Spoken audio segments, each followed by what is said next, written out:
नमस्कार मेरे प्यारे बच्चों, कैसे हैं आप सब। आशा करता हूँ आप सब बढ़िया होंगे, स्वस्थ होंगे, मस्त होंगे और आप सबकी पढ़ाई भी बढ़िया से चल रही होगी।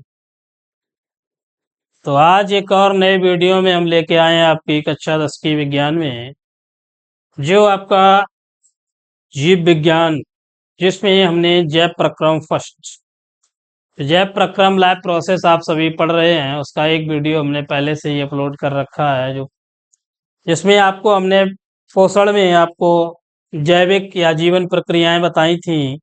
उसके साथ ही साथ जो भी उपचयी और अपचयी क्रियाएं हैं उनके बारे में आपको बताया था, और जो पाचन तंत्र, श्वसन तंत्र, उन सभी के बारे में थोड़ा हमने डिस्कस किया था। और फिर पोषण पोषण पढ़ाया था, आपको बताया था वहां पर। और पोषण के साथ साथ पोषण की आवश्यकता या भोजन की आवश्यकता, ये सभी बताए थे। तो आज के वीडियो में हम पढ़ेंगे पोषण के प्रकार। बताया था हमने आपको कि पोषण दो प्रकार का, एक स्वपोषी पोषण और एक परपोषी पोषण। तो आज के वीडियो में हम सभी यही टॉपिक पढ़ने वाले हैं, स्वपोषी पोषण और परपोषी पोषण। तो चलिए आ जाइए सभी हमारे साथ।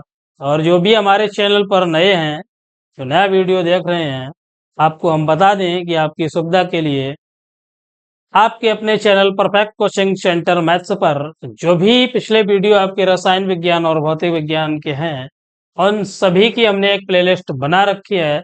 तो आप प्लेलिस्ट पर जाकर उन सभी वीडियो से रसायन विज्ञान और भौतिक विज्ञान का अध्ययन कर सकते हैं। और साथ ही साथ आपकी जीव विज्ञान की क्लासें आपको निरंतर मिल ही रही हैं, और आपके चैनल पर जो मैथ है उसकी भी क्लासें कंटिन्यू मिल रही हैं, उसकी भी एक प्लेलिस्ट है। तो आप उस प्लेलिस्ट पर जाकर मैथ्स का भी अध्ययन कर सकते हैं। तो चलिए देर ना करते हुए चलते हैं सीधे टॉपिक पर। क्या है आज का टॉपिक, देखते हैं।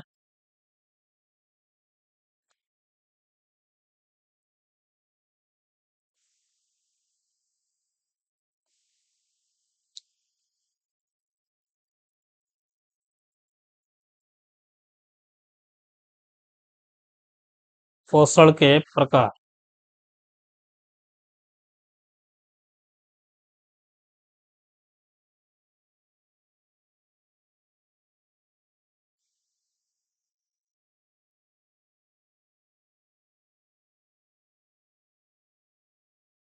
पोषण के प्रकार देखिए क्या लिखा है, जीवों में पोषण निम्नलिखित दो प्रकार से होता है। तो पोषण हमने आपको अभी बताया है कि जीवों में पोषण निम्नलिखित दो प्रकार का होता है। तो एक आपको बताया स्वपोषी पोषण, और दूसरा क्या बताया था हमने, परपोषी पोषण। तो स्वपोषी या स्वपोषण, तो स्वपोषी या स्वपोषण शब्द का शाब्दिक अर्थ ही होता है कि स्वयं को पोषित करना, स्वयं को पोषित करना। स्वपोषी शब्द का अर्थ समझ में रहे आप सभी कि स्वयं को पोषित करना।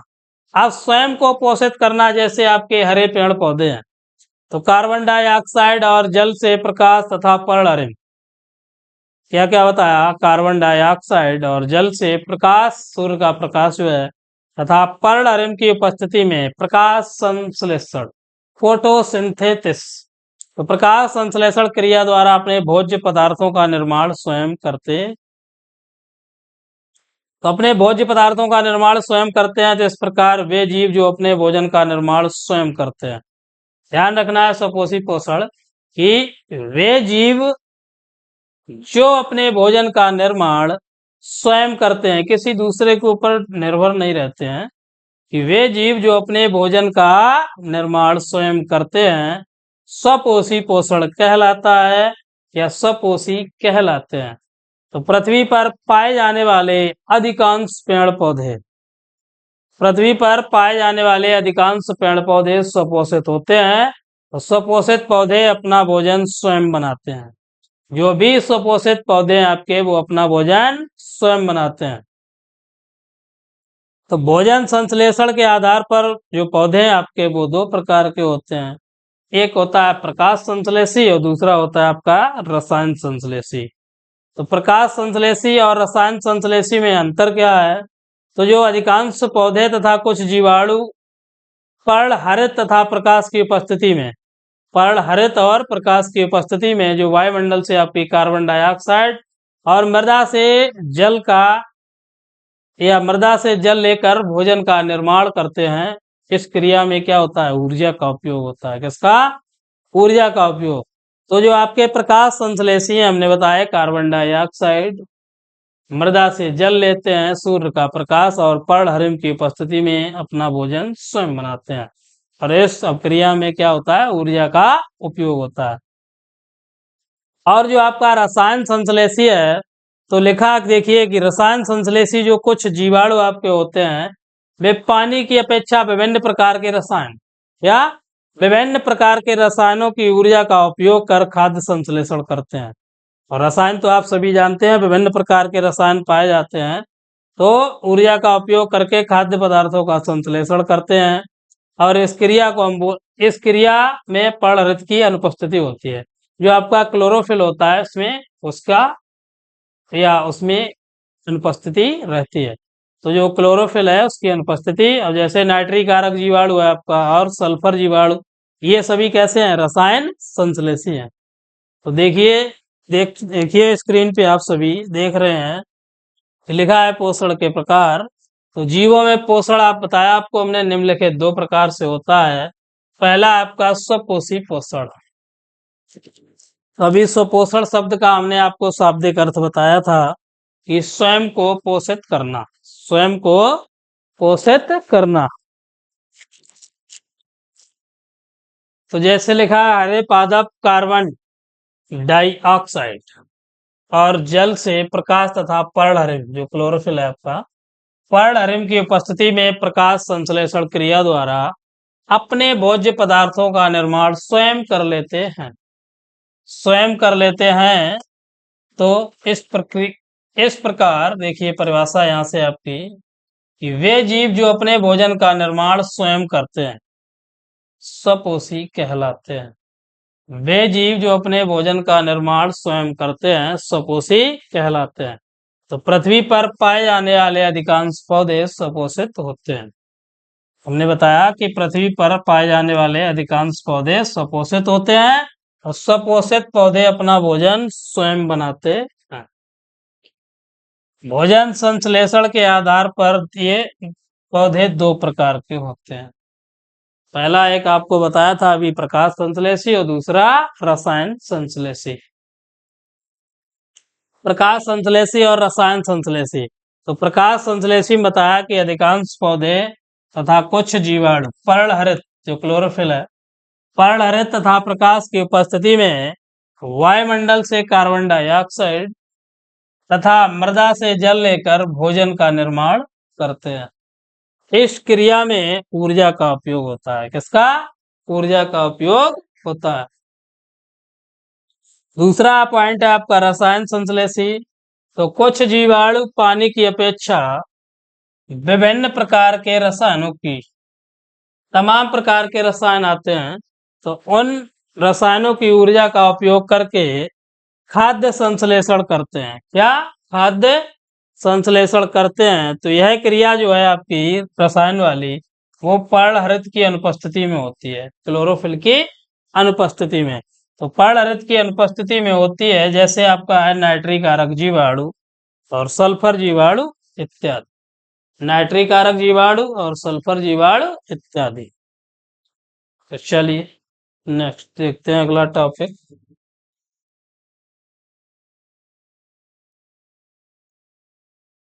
लिखा है पादपों में पोषण, प्रकाश संश्लेषण और प्रकाश संश्लेषण का कार्य स्थल।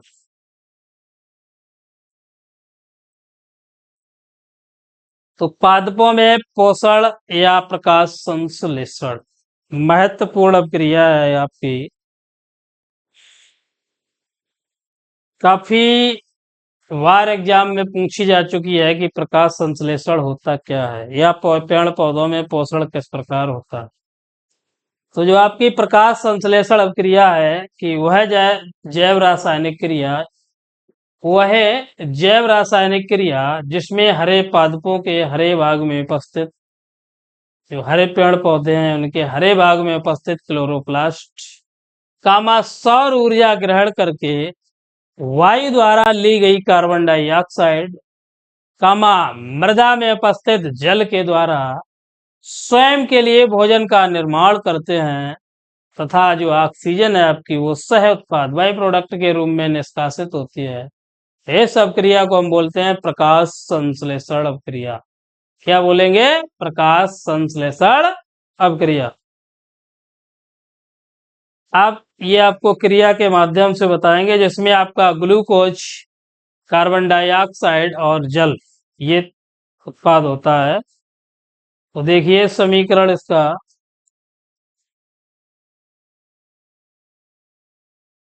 परिभाषा देख लीजिए सभी पुनः कि प्रकाश संश्लेषण वो है जैव रासायनिक क्रिया है जिसमें हरे पादपों के हरे भाग में उपस्थित क्लोरोप्लास्ट सौर ऊर्जा ग्रहण करके वायु से ली गई CO2 कार्बन डाइऑक्साइड मृदा में उपस्थित जल, जो मिट्टी में आपका जल है, तो मृदा में उपस्थित जल द्वारा स्वयं के लिए भोजन का निर्माण करते हैं तथा ऑक्सीजन सह उत्पाद के रूप में निष्कासित होती है।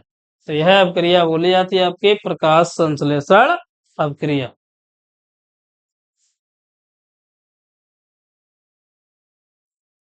चलिए, कार्बन डाइऑक्साइड प्लस जल, कार्बन डाइऑक्साइड प्लस जल, तो सूर्य का प्रकाश, क्या उपस्थिति बताइए अभी आपको, सूर्य का प्रकाश और क्या पर्ण हरित क्लोरोप्लास्ट या क्लोरोफिल पर्ण हरित। अब इसमें अभी आपको हमने समझाया था क्या मिलेगा, सर्वप्रथम आपको ग्लूकोज, जल और ऑक्सीजन। तो ग्लूकोज का फार्मूला C6H12O6 प्लस H2O और प्लस होगा आपका ऑक्सीजन। ये है आपकी प्रकाश संश्लेषण की अभिक्रिया। तो इसमें देखिए कार्बन डाइऑक्साइड और जल तथा सूर्य का प्रकाश एवं पर्णरम की उपस्थिति में सर्वप्रथम हमें ग्लूकोज, फिर जल और ऑक्सीजन। अब इसे संतुलित और कर लें, इधर कार्बन 6 तो यहाँ 6 का गुणा, इधर आप 6 12 का गुणा कर दें, और इधर जो अणु प्राप्त होंगे वो जल के भी हमें 6 अणु और ऑक्सीजन के भी 6। ये आपकी अभिक्रिया प्रकाश संश्लेषण अच्छे से तैयार करनी है। ये अभिक्रिया बार बार एग्जाम में पूछी जाती है। आप देखिए प्रकाश संश्लेषण का कार्यस्थल, प्रकाश संश्लेषण का कार्य स्थल, तो site of photosynthesis, site of photosynthesis. तो प्रकाश संश्लेषण लिखा है कि प्रकाश संश्लेषण की क्रिया पत्तियों के हरित लवक में होती है। इसमें जो भी आपकी पत्तियां होती हैं उसके हरित लवक में, तो प्रकाश संश्लेषण की क्रिया पत्तियों के हरित लवक में होती है। और हरित लवक आप हरे रंग के केशिकांग होते हैं। हरित लवक क्या है? हरे रंग के केशिकांग होते हैं। यह पत्ती के पर्ण मध्य ऊतक, जो पर्ण मध्य ऊतक होता है उसमें सर्वाधिक एक्टिव रहते हैं, सर्वाधिक सक्रिय रहते हैं। और ये प्रकाश संश्लेषण के उपकरण की भांति, कि प्रकाश का संश्लेषण हमें करना है उसके उपकरण की भांति कार्य करते हैं।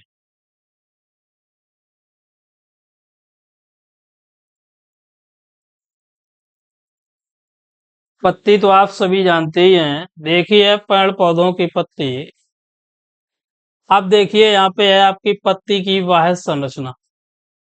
तो पत्ती की बाह्य संरचना में आपके निम्न 4 भाग होते हैं। पहला है पर्णाधार, दूसरा होता है पर्णफलक, तीसरा आपका सिराएं और चौथा है पर्णवृंत।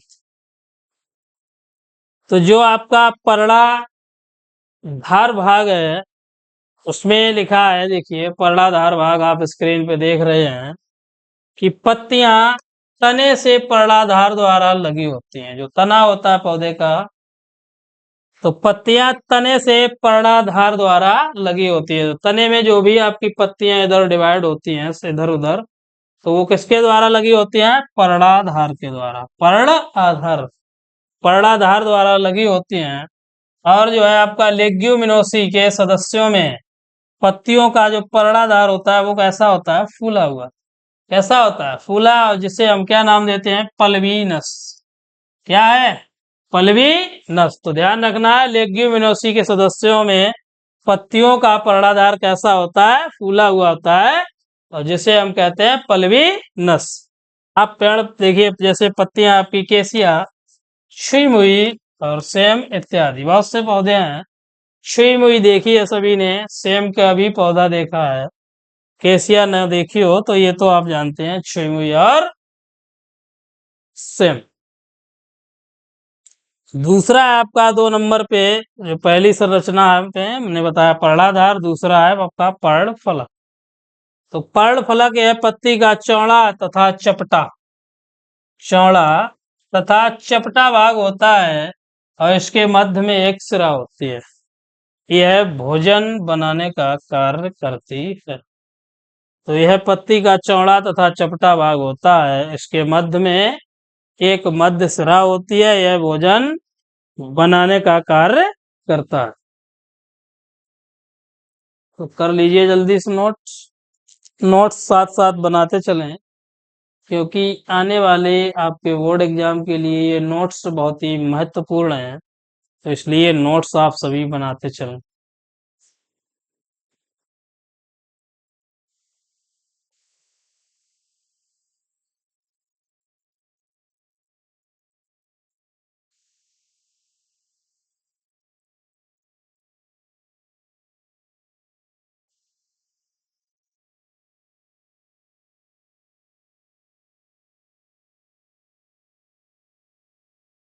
चलिए देख रहे हैं, लिखा है अगला नंबर सिराएं।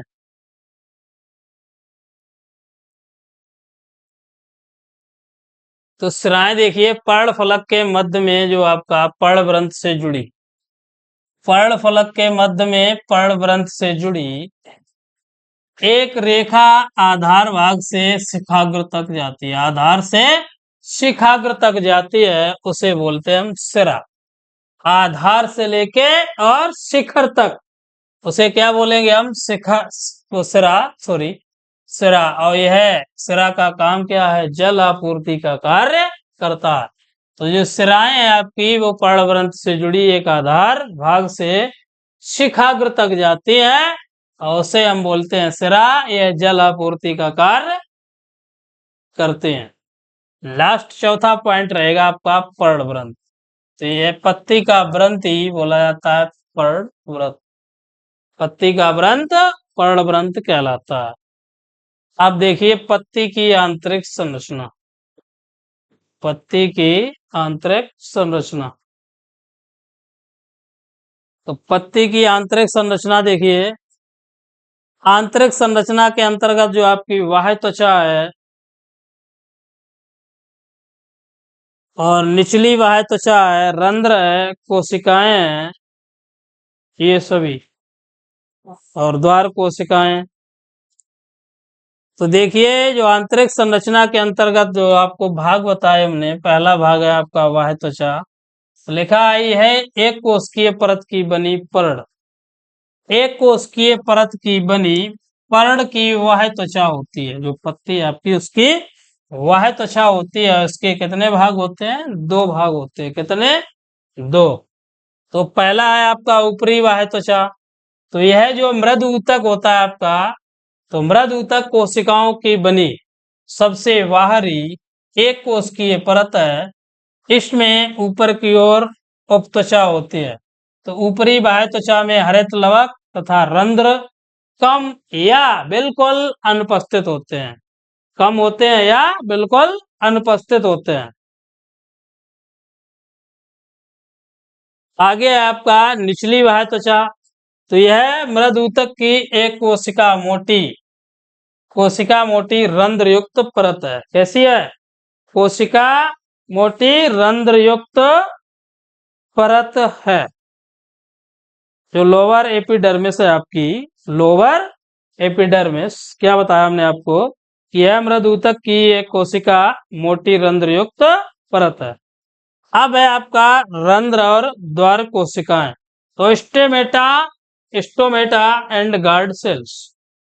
स्टोमेटा और गार्ड सेल्स जो रंध्र है और द्वार केशिकाएं हैं आपकी, तो पादप की पत्तियां तथा अन्य कोमल वायवीय भागों की वाय त्वचा में छोटे छोटे छिद्र पाए जाते हैं। कैसे? छोटे छोटे महीन से छिद्र पाए जाते हैं, जिन्हें हम क्या बोलते हैं? रंध्र। ध्यान रखना है, रंध्र पूछ दिया जाता है कभी कभी 1 या 2 नंबर में। तो क्या बताया रंध्र आपको कि पादप की पत्तियां तथा अन्य कोमल वायवीय भागों की बाह्य त्वचा में जो छोटे छोटे छिद्र पाए जाते हैं उन्हें हम रंध्र कहते हैं। और इन छिद्रों के चारों ओर गुर्दे या सेम के बीज के समान आकार की द्वार कोशिकाएं, या इन्हीं को हम बोलते हैं रक्षक कोशिकाएं। क्या बोलेंगे? द्वार कोशिकाएं या रक्षक कोशिकाएं पाई जाती हैं। चलिए नेक्स्ट,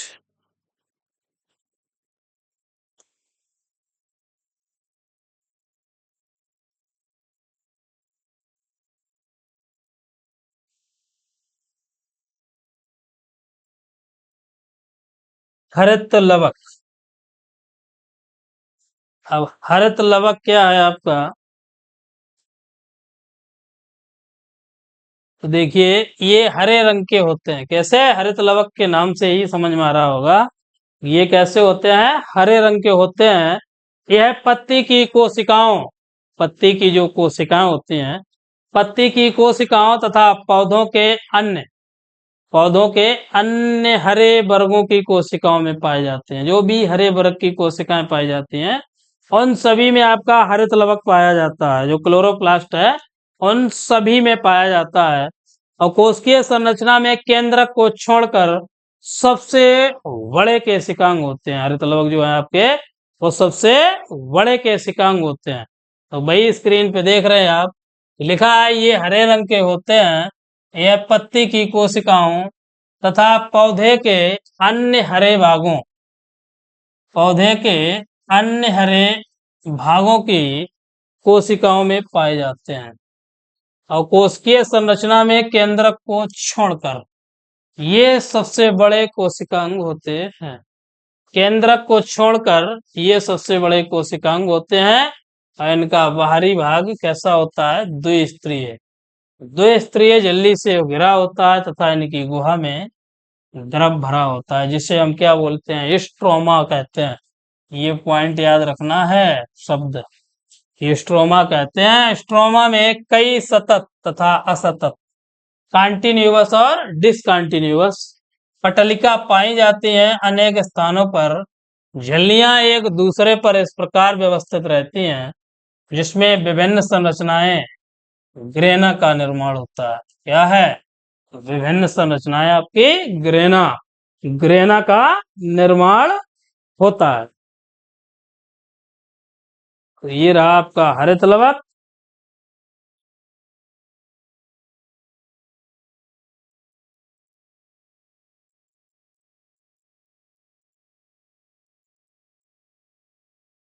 और जो हरित लवक है आपका, ध्यान रखना है, हरित लवक जो है वो पौधों में प्रकाश संश्लेषण का केंद्र है। ध्यान रखना है आपको कि जो भी पौधे हैं उनमें प्रकाश संश्लेषण का सेंटर, केंद्र बिंदु होता है, जिसके स्ट्रोमा में अंधकार अपक्रिया और ग्रेना में प्रकाश अपक्रिया होती है।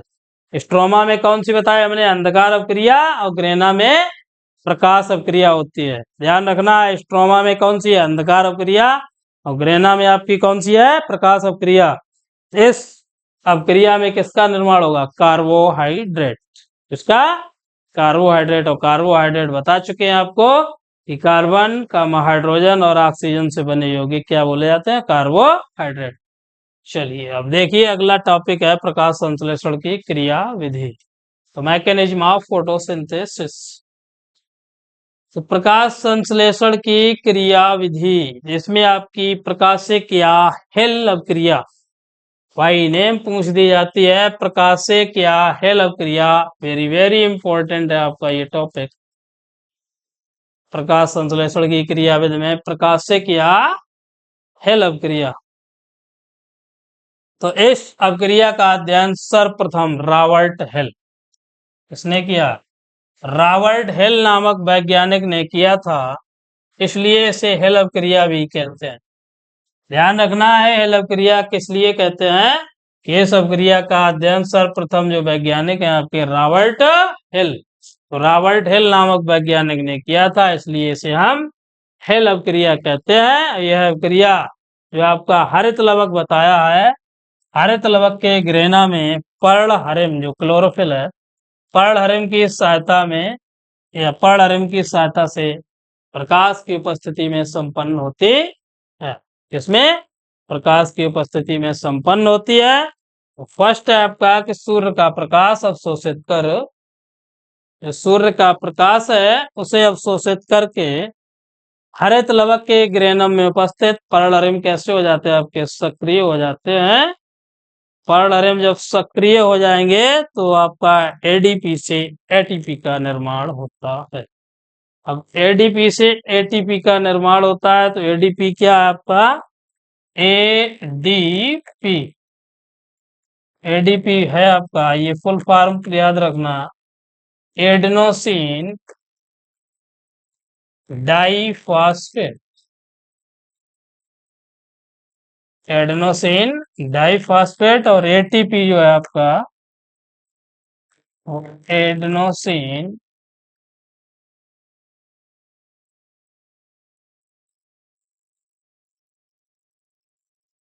Triphosphate, adenosine triphosphate. तो एडीपी से एटीपी का निर्माण होता है। एटीपी और एडीपी का पूरा नाम लिखिए, ये पूछ लिया जाता है तो एक नंबर यहाँ से आपका तैयार हो चुका है। कंफर्म है एडीपी और एटीपी। तो एडीपी क्या है आपका? Adenosine diphosphate. और एटीपी क्या है? Adenosine triphosphate.